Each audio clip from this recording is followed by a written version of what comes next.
my channel. It's Ashley here, and if you are new, hey girl, hey. So in this video today, I'm going to be sharing how you can use your rotary tool to carve out some frames, a sign, whatever you want to do. It's going to be super cute, super easy to do, and so fun. So let's get started with DIY number 1. Okay, so to start everything off, we're going to be working on the frames first. So I got these MDF frames from Target. They were on clearance for 90% off, and I grabbed as many as I could. So they were 30 cents a piece.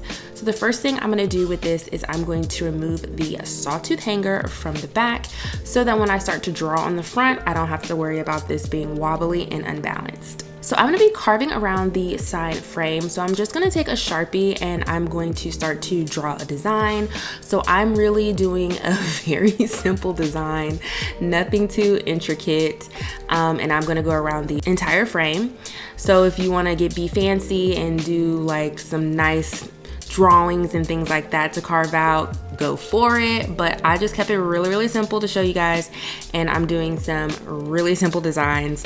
So I did a design for my first frame, and then I did a different design for the second frame that I did, which was easier than the first one, even easier. So moving along to the fun part, this video is first of all sponsored by Home Depot, and as a part of their prospective program, I will be reviewing the Dremel rotary tool. So this is Dremel's 4300 series 1.8 amp variable speed corded rotary tool, and this particular kit comes with 40 accessories and 5 attachments. I'm so excited to be reviewing this because you guys were telling me that you love it, and I knew that if you guys loved it, I was gonna love it too. So the first thing is it is super easy to remove the bit, which is a major key because honestly I have gotten some rotary tools and it's super hard to change the bit out, but with this one it's so easy. All you have to do is press that unlock button, twist the top and change out your bits, and then twist it back and it locks into place. So at the bottom of this tool you have your variable speed dial, so you can either turn it up or you can turn it down. And another thing that I love about this is that this is not very loud. I've had some, again, that are super loud, especially if you turn it up all the way. This one is not like that, and I liked that a lot about this. All right, so now we're gonna start to carve out this frame. So I am using the ball tip carving bit to do this. This is one of the bits you can use to carve things out. If you've never used a rotary tool before, or you don't know what a rotary tool is, there's just so many things that you can do with them. And you can, again, carve things, you can engrave things, you can sand, you can cut things, grind, sharpen, clean, or polish anything, y'all. Like, these are amazing. So I'm gonna be completely honest, I was first a little skeptical when I opened the box and I saw how huge this rotary tool was. And I was like, oh my gosh, it's so big and bulky, what? But then actually when I started to use it, I used it more towards the tip, as you can see.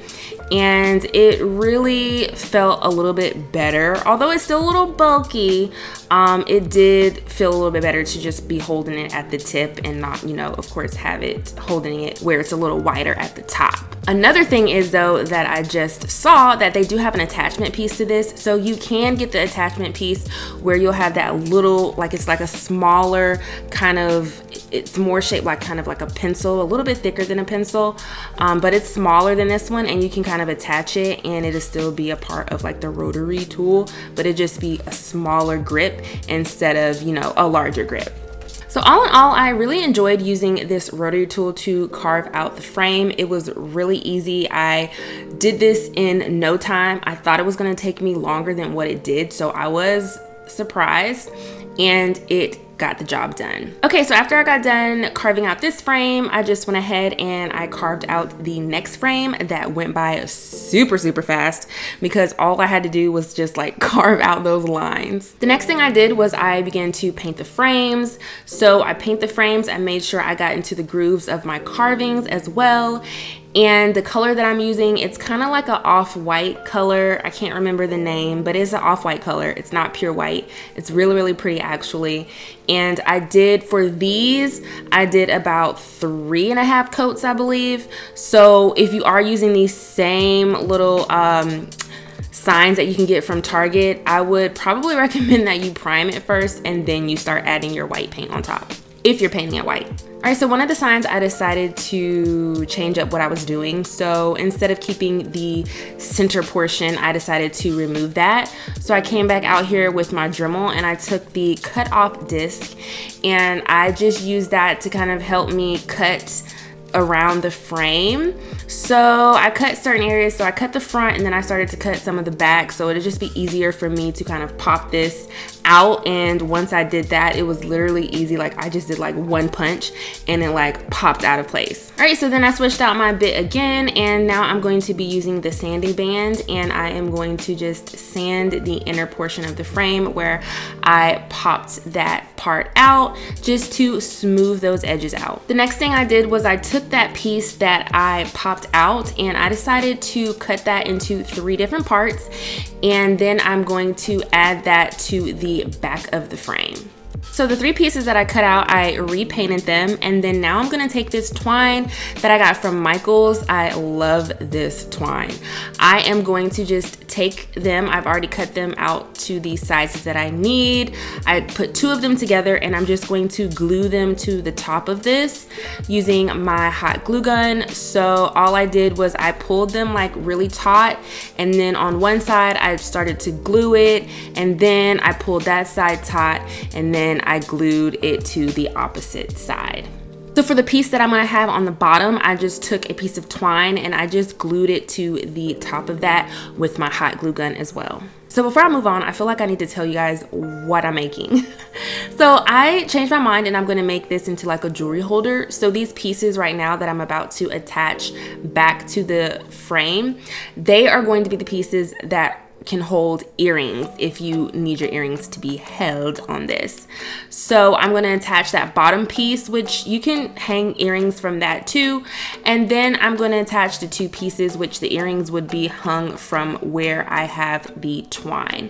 So again, I'm just using my glue and I'm attaching these back, and I'm going to have spaces in between each one. So the glue sticks that I used was the Gorilla Glue sticks, and those glue sticks have a really good strong bond when you glue things.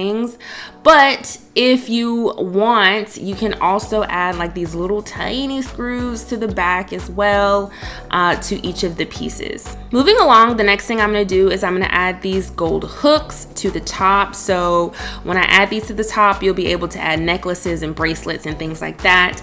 So the first thing that I did was I just created some marks at the top so I'll know where I need to drill my holes, so then I'll be able to add the hooks to the top. So after I got the spacing down, the next thing I did was I drilled my holes, and then I took the hooks and I screwed them into place. After I got those hooks screwed in, the next thing I did was I started to kind of clean up a little bit. So any areas that needed paint added, I just added that paint, and I did just a few touch-ups around the frame as well.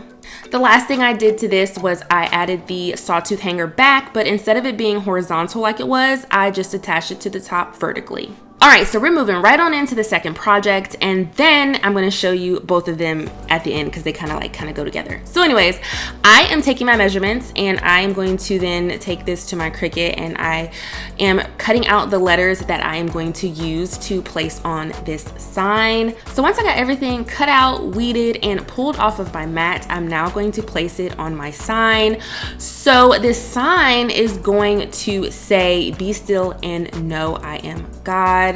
It is a part of a scripture in Psalms, one that I really like, and this sign is about to be bomb. So I am putting all of these letters back on here. So you guys have seen me do this before. I did this for one of my winter DIYs that I did this year. And basically I'm gonna take these letters and I'm gonna take it outside, spray them with my adhesive, and then I'm going to add them to my sign. I just have to say, this is one of my favorite things to do now with the Cricut, especially with the veneer that you can get from there. You just cut out your words and you can place them on whatever sign or whatever you want to place them on, and it looks so good. So after I placed my letters on my sign, I flipped this over and I just placed the sawtooth hanger back in its original position. And that is it. That's all I did for this DIY, and this one was super easy to do. So I love how these turn out. These were super simple to do. Using that Dremel rotary tool made the frames look so good. I love the carvings, and now you can see that this is something that you can do with your rotary tool. I hope this inspired you. A lot of you guys said you had these tools and you have not used them yet, so I hope this inspires you to pull it out and use it now. There are just so many different things that you can do with a rotary tool, and I am honestly going to be using it more on my channel so I can show you guys. So I hope you enjoyed this video. If you did, make sure you give it a big thumbs up. Make sure you comment down below to let me know what you think. If you aren't subscribed to my channel, make sure you click on that subscribe button and you hit that notification bell so you'll always be up to date with my latest tutorials, and I'll see you in my next one. Bye.